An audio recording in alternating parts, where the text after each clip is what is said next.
Carrie, 5e partie. Carrietta White avait remis cette courte poésie à l'issue d'une composition en classe de 6e. Monsieur Edwin King, qui était alors son professeur, déclare « Je ne sais pas trop pourquoi j'ai mis ce texte de côté. Je n'ai certes jamais considéré Carrie comme une brillante élève, et ses vers ne sont pas fameux. Elle se tenait très tranquille, et je ne me souviens pas lui avoir jamais vu lever la main. Mais la plainte qu'elle exprimait dans ce poème raté m'avait touchée. Au mur, Dieu me regarde avec son visage de pierre. Il me dit qu'il m'aime, mais s'il m'aime, pourquoi suis-je si seule ? La marge du feuillet sur lequel est écrit ce poème est décorée d'une frange de figures cruciformes qui donne presque l'impression de danser. Tommy avait une séance d'entraînement de baseball le lundi après-midi et Sue descendit en ville à la galerie Kelly pour l'attendre. Pour l'ensemble de la communauté largement disséminée de Chamberlain, Kelly était le rendez-vous favori des collégiens depuis que le shérif Doyle avait fait fermer le foyer des jeunes à la suite d'une vaste rafle de drogués. L'établissement était tenu par un type adipeux et morose du nom d'Hubert Kelly qui se teignait les cheveux en noir et se plaignait constamment du danger qu'il courait d'être électrocuté par son pacemaker électronique.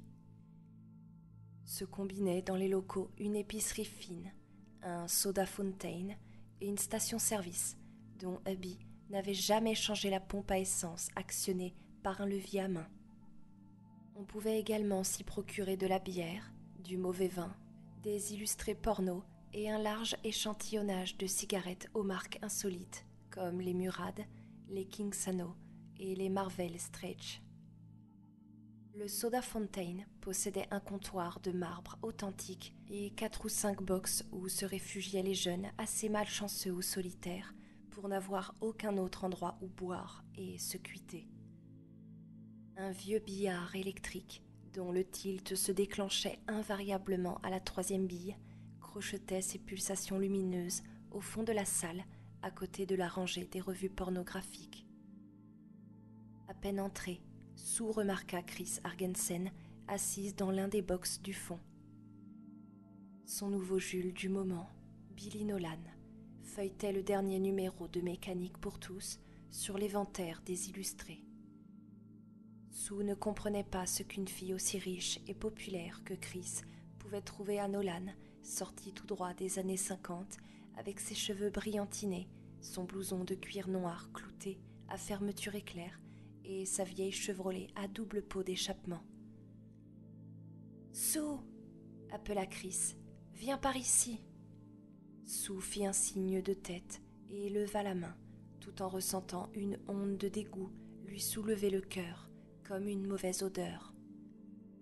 À l'image de Chris, se superposait dans son esprit celle de Carrie White accroupie, ramassée sur elle-même, le visage enfoui dans les mains. Et naturellement, elle jugeait son hypocrisie qu'impliquait son double geste de reconnaissance, incompréhensible, révoltante. Pourquoi ne pouvait-elle se contenter de la snober ? « Un cidre, dit-elle à Hubby. Hubby servait un authentique cidre mousseux dans de grandes chopes de style 1890 et Sue se délectait d'avance à l'idée de se rafraîchir le gosier en lisant un bouquin tout en attendant Tommy. En dépit des méfaits qu'il causait à son teint, Sue adorait le cidre doux, mais elle constatait sans surprise que cette fois-ci, son plaisir anticipé s'était évanoui. « Comment va le cœur, Hubby ?» demanda-t-elle. « Vous autres, les mômes, » répondit Hubby en dégageant la mousse avec un couteau de table. « Vous n'y pigez rien du tout. » Il acheva de remplir la chope. « En branchant ce matin mon rasoir électrique, j'ai reçu une décharge de 110 volts dans ce foutu appareil. Vous pouvez pas vous faire une idée de ça. » Peut-être bien. Non, et je vous le souhaite pas. Allez, combien de temps il va encore tenir, mon vieux palpitant ? Vous pigerez ça quand j'irai me mettre au vert et qu'avec ces foutus plans d'urbanisme, la boîte sera devenue un parking. Ça fera 10 cents. Elle poussa sa pièce sur le comptoir de marbre.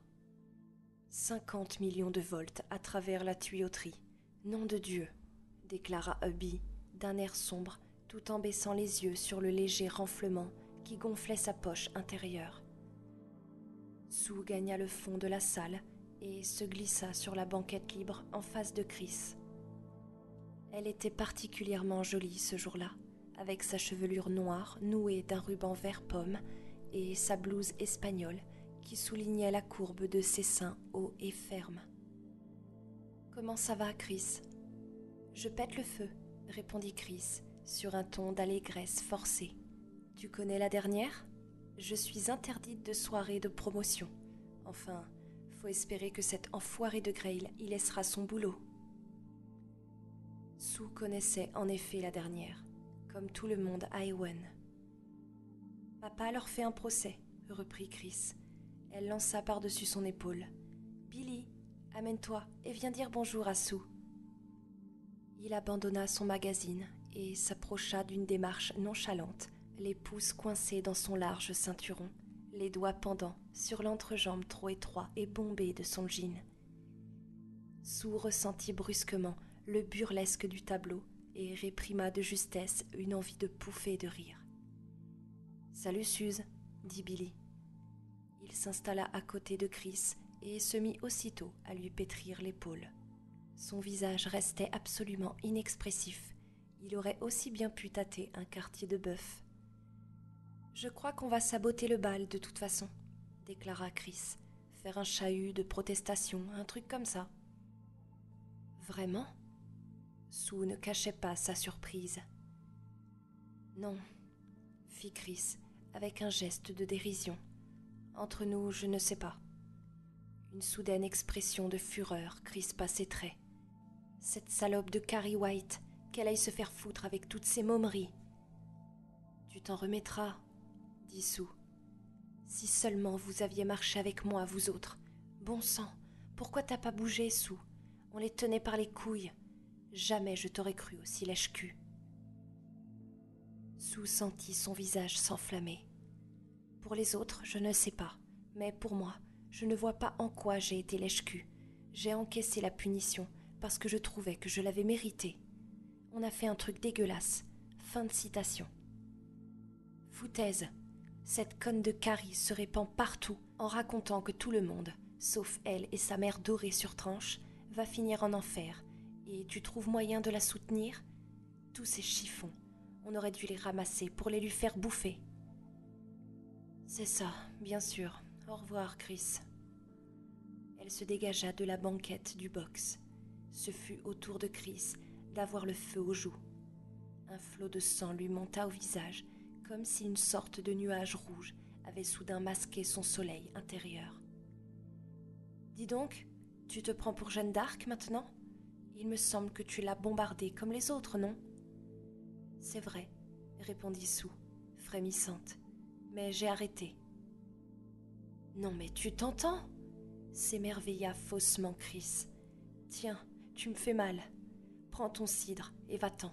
Si jamais je le touchais, je risquerais de me transformer en or. » Sue laissa son verre sur la table. Elle pivota sur les talons et sortit d'une démarche incertaine. Dans l'énorme bouleversement intérieur qu'elle ressentait, elle était au-delà des larmes ou de la colère. Douée d'un caractère égal, c'était sa première altercation sérieuse, physique ou verbale, depuis l'époque des nattes tirées à la maternelle. Et c'était aussi la première fois de sa vie qu'elle épousait étroitement un principe. Naturellement, Chris l'avait touchée au point sensible, au point précis où elle était le plus vulnérable. Elle était effectivement hypocrite, le doute là-dessus n'était pas permis, et, enfouie au fond d'elle-même, la poursuivait l'insupportable conviction que si elle avait ponctuellement assisté aux cours de gymnastique de Miss Desjardins et s'était échinée à courir tout autour de la salle de culture physique, ce n'était pas uniquement par noblesse d'âme. Elle ne voulait pour rien au monde manquer son dernier bal de printemps, pour rien au monde. Ne voyant aucune trace de Tommy, elle repartit vers le collège, les entrailles nouées. Miss Perlefine, Suzy Fleur des Pois, la bonne petite fille qui ne fait la chose qu'avec le garçon qu'elle projette d'épouser, avec l'article d'usage dans le supplément du dimanche, bien entendu. 2 enfants qu'on battra comme plâtre à la moindre manifestation sincère de leur part. Curiosité sexuelle, agressivité, hostilité vis-à-vis des bonimenteurs bien pensants. Bal de printemps, robe bleue, bouquet conservé tout l'après-midi au frigo. Tommy en smoking blanc, large ceinture, pantalon noir, souliers vernis. Parents prenant des photos posées sur le canapé du salon avec des Starflash Kodak et des Polaroid couleur. Guirlande de papier crêpe pour cacher les charpentes métalliques du gymnase. 2 orchestres, un rock, un moelleux. 5e roue du carrosse, s'abstenir. Plouc non admis, entrée réservée aux futurs membres du country club et aux résidents des beaux quartiers. Enfin, les larmes lui vinrent aux yeux et elle se mit à courir. Le texte qui suit est un extrait d'une lettre adressée à Donna Kellogg par Christine Argensen. La jeune Kellogg avait quitté Chamberlain pour Providence, Rhode Island, à l'automne 1978. C'était apparemment l'une des amies les plus intimes de Chris Argensen et sa confidente. Le cachet de la poste est du 17 mai 1979. On m'a donc rayé de la promotion et m'ont dégonflé de paternelle dès qu'ils renoncent à les poursuivre comme ils le méritaient. Mais ils ne vont pas s'en tirer comme ça. Je ne sais pas exactement ce que je vais faire, mais je te garantis qu'ils auront tous ici une sacrée surprise. C'était le 17 mai. Elle barra le jour sur son calendrier mural dès qu'elle eut passé sa longue chemise de nuit blanche. Elle traçait ainsi avec un épais feutre noir une croix sur chaque journée passée et supposait que ce geste trahissait une attitude détestable envers la vie. Mais en fait, peu lui importait. La seule chose qui la préoccupait, c'était la perspective d'être obligée par maman à retourner en classe le lendemain et de toutes les affronter. Assise dans le petit fauteuil à bascule qu'elle avait choisi et s'était payé avec son propre argent, près de la fenêtre, elle ferma les yeux et les balaya tout en bloc, hors du champ de sa conscience. C'était comme de balayer un plancher, soulever le tapis de son subconscient et pousser dessous toute la poussière. Bonsoir. Elle rouvrit les yeux, regarda la brosse à cheveux sur sa coiffeuse. Des cols. Elle soulevait la brosse. La brosse était lourde. Elle avait l'impression de soulever un contrepoids d'horloge avec des bras très faibles. Oh! Un grognement lui échappa. La brosse à cheveux glissa jusqu'au bord du meuble, dépassa le point où son poids aurait dû la faire basculer, puis se balança comme pendue au bout d'un fil invisible. Les yeux de Carrie s'étaient réduits à d'étroites fentes. Des veines lui battaient aux tempes. Un docteur se serait beaucoup intéressé aux réactions qui se produisaient en elle. Rien de rationnel. Sa respiration était réduite à 16 par minute. Sa pression sanguine avait atteint 18-21. Son cœur battait à 140, plus vite que celui des astronautes sous l'effet de la poussée au décollage. Sa température était tombée à 34,8. Son corps brûlait, une énergie qui semblait surgir du néant pour retourner au néant. Sur un électroencéphalogramme seraient apparues des ondes alpha dont le tracé n'évoquait plus des ondes, mais une succession de dents de scie démesurées. Elle fit redescendre doucement la brosse à cheveux. Parfait. La veille au soir, elle l'avait laissé tomber. 2 tours en prison, retour au point de départ. Elle ferma les yeux et se balança. Ses fonctions physiques revenaient peu à peu à la normale.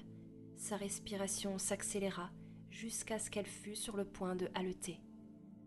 Le fauteuil grinçait légèrement en oscillant, mais ce n'était pas désagréable. Et le bercement lui faisait un effet apaisant, d'avant en arrière, d'arrière en avant. Libère ton esprit. Carrie, c'était la voix de sa mère qui lui parvenait, légèrement altérée. Elle enregistre les interférences comme la radio quand on tourne le bouton très bien, très bien. Tu as dit tes prières, Carrie ? Je suis en train de les dire, répondit-elle. Oui, elle était bien en train de les dire, justement. Elle considéra son petit lit étroit. Des cols. Un poids énorme, terrible, insoutenable. Le lit trembla, puis l'extrémité se souleva de 4 ou 5 centimètres peut-être et retomba avec un choc sourd. Elle attendit, un léger sourire jouant sur ses lèvres, que maman l'interpelle d'en bas, furieuse. Rien ne se passa. Alors Carrie se leva, gagna son lit et se glissa entre les draps frais. Elle avait la migraine et la tête lui tournait un peu comme chaque fois après ses séances d'entraînement. Son cœur battait à coups précipités dans sa poitrine. Elle tendit la main, éteignit la lumière, s'immobilisa sur le dos, sans oreiller. Maman ne lui permettait pas d'avoir un oreiller. Elle pensait au lutin, aux farfadets, aux sorcières. Est-ce que je suis une sorcière, maman la putain du diable, chevauchant dans la nuit, faisant tourner le lait, renversant les jarres de crème, répandant la gale dans les récoltes, puis envahissant leur maison aux portes marquées de larges croix. Elle ferma les yeux, s'endormit et rêva d'énormes rochers vivants qui s'abattaient dans la nuit, poursuivaient maman, les poursuivaient tous. Ils essayaient de courir, de se cacher, mais ils s'enfuyaient en vain. Sous un arbre mort, nul ne peut s'abriter. Extrait de « Je m'appelle Suzanne Snell » par Suzanne Snell, New York, Simon Manchester, 1986. Il y a un point que personne n'a compris sur ce qui s'est passé à Chamberlain la nuit du bal de fin d'année. La presse n'a pas compris. Les chercheurs de Duke University n'ont pas compris. David Congress n'a pas compris. Encore que son ouvrage, L'ombre dissipée, soit sans doute le seul livre à peu près valable écrit sur le sujet, et à coup sûr, la commission White, qui s'est servi de moi comme bouc émissaire, n'a pas compris non plus. Ce point est essentiel, fondamental. Nous étions des enfants. Carrie avait 17 ans, Chris Argensen avait 17 ans, j'avais 17 ans, Tommy Ross, 18. Billy Nolan, qui avait redoublé sa première, vraisemblablement jusqu'à ce qu'il apprenne à utiliser les accordéons pendant les examens, 19. Les adolescents un peu plus âgés ont des réflexes plus acceptables au niveau social que les plus jeunes, mais ils sous-estiment les problèmes, contrôlent mal leurs réactions, prennent des décisions erronées. Dans la première partie qui suit cette introduction, je veux analyser ces tendances en moi-même du mieux possible. Cependant, la question que je veux débattre est à l'origine du rôle que j'ai joué lors de cette soirée et, si je désire me disculper, je dois commencer par évoquer des scènes qui me sont particulièrement pénibles. J'ai déjà fait ce récit, en particulier devant les membres de la commission White qui l'a accueilli avec scepticisme. À la suite d'un drame qui a entraîné la mort de 200 personnes et la destruction d'une ville entière, il est si facile d'oublier un simple détail. Nous étions des enfants qui s'efforçaient de faire de leur mieux. Tu es complètement folle. Il la considéra, clignant des yeux, se refusant à croire ce qu'il avait entendu. Il se trouvait chez lui, et la télévision marchait sans personne pour la regarder. La mère de Tommy était sortie pour aller voir Madame Klein de l'autre côté de la rue. Son père, dans l'atelier du sous-sol, fabriquait un abri à oiseaux. Sue semblait mal à l'aise, mais résolue. « C'est pourtant bien ça que je veux, Tommy. » « Mais pas moi, je te garantis. Jamais je n'ai entendu un truc aussi dingue. C'est le genre de choses qu'on fait pour gagner un pari. » Les traits de Sue se durcirent. « Dis donc, c'était pourtant bien toi qui faisais des grands discours l'autre soir. Mais quand il s'agit de passer des laïus aux actes, tu... » Et la minute. Sans se formaliser, il souriait. Je n'ai pas dit non, il me semble. Du moins, pas encore. Tu... Attends un peu. Laisse-moi parler. Tu veux que je te conduise, Carrie White, au bal de printemps. Bon, d'accord, j'ai compris. Mais il y a 2 ou 3 petites choses que je ne pige pas. Je t'écoute. Elle s'était penchée en avant. D'abord, qu'est-ce que ça donnerait de bon? Ensuite, qu'est-ce qui te fait croire qu'elle accepterait si je lui demandais? Ne pas dire oui, mais enfin... Elle ne trouvait plus ses mots. Tu es... Tout le monde t'adore et... Nous savons tous les deux que Carrie n'a aucune raison particulière d'apprécier les gens que tout le monde adore. Avec toi, elle viendrait sûrement. Pourquoi? Poussée dans ses retranchements, elle était à la fois méfiante et fière. J'ai bien vu comme elle te regarde. Elle a un faible pour toi, comme la moitié des filles à Ewen. Il fit mine de lever les yeux au ciel. Enfin, moi je te le répète, insista-t-elle, sur la défensive. Elle ne pourra jamais te dire non. Admettons que je te crois, dit-il. Et mon autre objection? Tu veux dire, qu'est-ce que ça peut donner de bon? Eh bien, ça la fera sortir un peu de sa coquille. Ça lui permettra... Elle laissa sa phrase en suspens. De participer à la fête? Allons, Suzy, tu ne crois pas à ces bobards-là.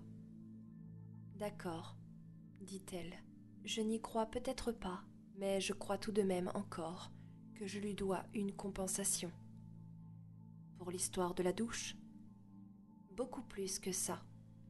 S'il n'y avait rien d'autre, je pourrais me faire une raison, mais c'est depuis les petites classes qu'on la brime. Je n'en ai pas été souvent, mais ça m'est arrivé plus d'une fois. Si je m'étais trouvée dans la section de Carrie, sans doute que je me serais pas privée. C'était la grande rigolade, en somme. C'est fou ce que les filles peuvent être garces quand elles s'y mettent. Les garçons ne comprennent pas vraiment ça. Eux, tu comprends. Ils asticotaient Carrie un moment et puis ils laissaient tomber. Avec les filles, ça n'arrêtait jamais. Et je ne me souviens même pas de l'époque où ça a pu commencer. À la place de Carrie, moi, je ne supporterais même pas de me montrer au monde. Je me trouverais un grand rocher et je me cacherais dessous. « Vous étiez des gosses, dit-il.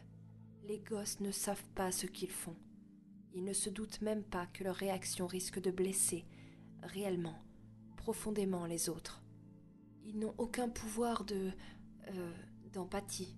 Tu piges ? » Elle s'efforçait de trouver les mots justes pour exprimer ce qu'elle ressentait, car tout d'un coup, il lui semblait essentiel de s'appesantir sur l'incident de la salle de douche, comme le ciel peut s'appesantir sur la crête d'une montagne. Mais les gens ne se rendent jamais compte qu'ils peuvent vraiment blesser les autres. Ils ne deviennent pas meilleurs. Les gens, ils deviennent seulement plus malins. Et quand tu deviens plus malin, tu ne cesses pas d'arracher les ailes des mouches. Tu te contentes de trouver de meilleures raisons de le faire. Des tas de jeunes prétendent qu'ils plaignent beaucoup Carrie, surtout les filles. Et ça, c'est le comble. Mais je suis sûre que pas une ne comprend ce que c'est d'être Carrie White 24 heures sur 24. Et au fond, elle s'en fiche pas mal. Et toi ? Moi, je ne sais pas, s'écria-t-elle. Mais il faut bien que quelqu'un essaie de faire quelque chose qui compte, qui ait un sens. Bon, ça va, je l'inviterai. Vraiment ? Elle avait pris un ton surpris, presque interloqué. Elle n'aurait jamais cru qu'il accepterait. Oui, mais je crois qu'elle dira non. Tu surestimes mon charme bien connu. Cette histoire de popularité, c'est de la foutaise. Tu t'es monté le bourrichon, voilà tout. Merci, dit-elle, et le mot lui parut étrange, comme si elle avait remercié un inquisiteur de la torture subie. « Je t'aime, » dit-il. Elle le dévisagea, stupéfaite. C'était la première fois qu'il prononçait cette phrase.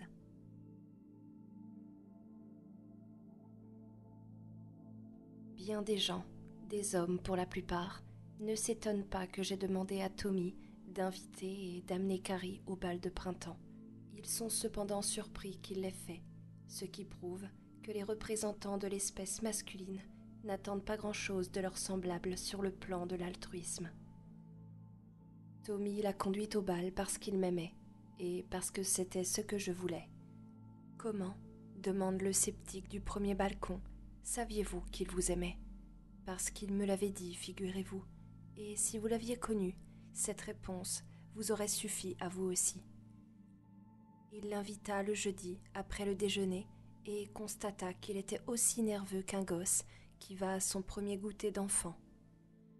Elle était assise à 4 rangées de lui pendant l'étude de l'après-midi et une fois le cours terminé, il se fraya un chemin vers elle parmi le flot des corps qui se précipitaient en sens inverse. Devant l'estrade des professeurs, M. Stephens, un grand type qui commençait à s'empâter, rangeait des copies d'un air distrait dans sa vieille serviette marron. « Carrie ?»« Oui ?» Elle leva le nez de son livre avec une grimace d'étonnement, comme si elle s'attendait à recevoir un coup. Le ciel était plombé et la rangée de tubes au néon fixés au plafond n'améliorait guère son teint blafard. Mais il découvrit pour la première fois qu'elle n'avait rien de repoussant, car c'était la première fois qu'il la regardait vraiment. Elle avait un visage rond, plutôt qu'ovale, et des yeux si sombres qu'il semblait projeter des ombres sur les paupières inférieures, comme des cernes. Ses cheveux, d'un blond cuivré, un peu crépus, étaient tirés en arrière et rassemblés en un chignon plutôt saillant. Elle avait des lèvres pleines, presque sensuelles, les dents très blanches. Ses formes, dans leur ensemble, étaient indéfinissables. Son pullover distendu ne laissait apparaître que vaguement les rondeurs de ses seins. Elle portait une jupe en forme, mal coupée, de couleur vive mais désastreuse, avec l'ourlet à mi-mollet style 1958. Ses mollets étaient ronds, musclés. Cette tentative pour les cacher sous d'épais mi-bas était bizarre mais inopérante, et d'un galbe harmonieux. Elle redressa la tête avec une expression où se mêlait une crainte imprécise et un autre sentiment. Il savait parfaitement quel était cet autre sentiment. Sue avait vu juste, et puisqu'elle avait vu juste, pris de court, il pouvait tout juste se demander s'il accomplissait une bonne action ou ne faisait qu'envenimer la situation. « Si tu n'as pas de cavalier pour le bal, veux-tu y aller avec moi ?» Elle battit des paupières, et au même instant, une chose étrange se produisit.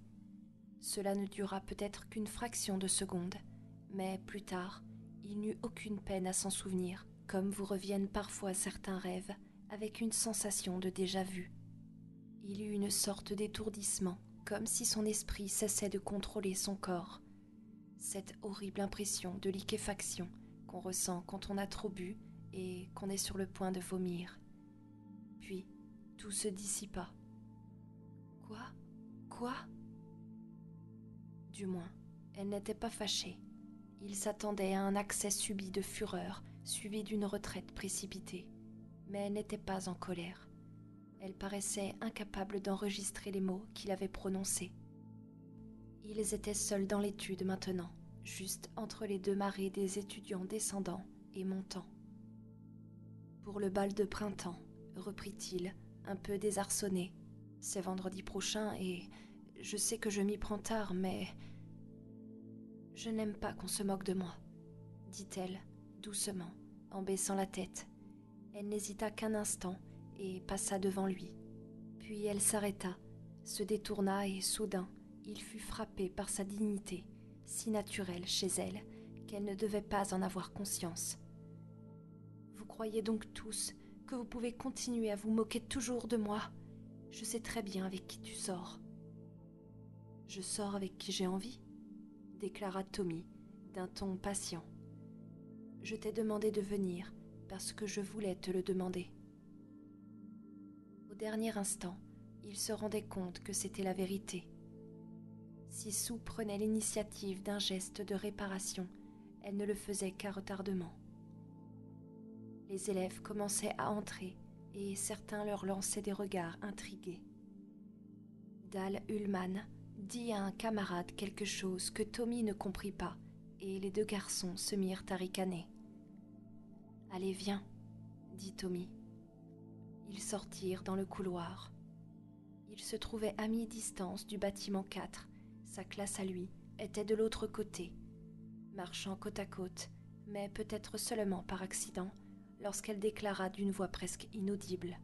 « J'aimerais tellement, tellement... » Il était assez perspicace pour comprendre que ce n'était pas une acceptation, et à nouveau, le doute l'assaillit, mais l'affaire était engagée.